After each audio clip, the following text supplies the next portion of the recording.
My name is Jim Verlander. I'm the director of the East Baton Rouge Parish Communication District. My responsibility is providing a 911 system and a CAD system, computer-aided dispatch system, to the first responders of the parish. So there's a lot of technology in the world today, and everybody automatically assumes that these things are just going to communicate with 911, with first responders. But there's a lot of work that has to be done on the backside to make that happen. That's our responsibility at the communication district, is to put those types of technologies in place on our side to make your devices work. Whenever the public dials 911, they're speaking to our first responders, which is our call takers and dispatchers. And then they see the police officers who are arriving on the scene.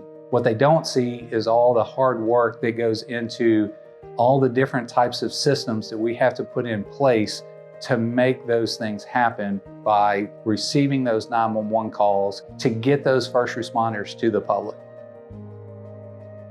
In 2016, we actually had a 1 in 1,000 year storm that hit Baton Rouge and the surrounding areas. The rain started falling and it did not stop. We had over 36 inches of rain that fell in 3 days. There's no systems that you can put in place as any type of flood management that's going to be able to handle that type of rain that's coming down. The calls started coming in as the water is starting to rise, and it wasn't just calls from our area. The surrounding areas were also being hit. Some of our surrounding areas in Livingston Parish, their communication center actually started taking on water, and they were going to have to abandon their site. During this storm, there was hundreds upon hundreds of calls coming in simultaneously. The systems were getting so backed up that they're just not made to handle that type of call influx. So that's whenever pen and paper comes out and we start doing things old school, but we still have to do a job. And people are still wanting to communicate with us, making these phone calls, and those phone calls have to be able to make it into our centers.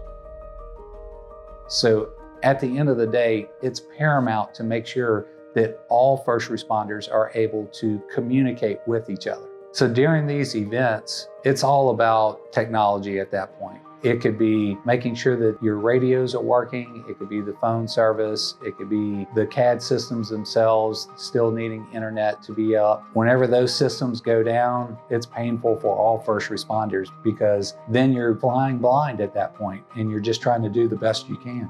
So during these events, they're having the worst day of their entire life. When you dial 911, it's not a good day at all. You have to make sure that you are getting it right the first time. So as a director, you have to plan for the unthinkable. So you have to have great partners that you can rely on to be able to get you through things. No matter what your resources, there will always be a curveball that comes to you. And then on the backside, you have a lot of hardworking IT people who are also trying to make sure that the systems survive these types of storms. It just makes you feel so good, so proud to be a first responder whenever you see and you hear all the hard work and efforts that people put in to making sure that the public was taken care of.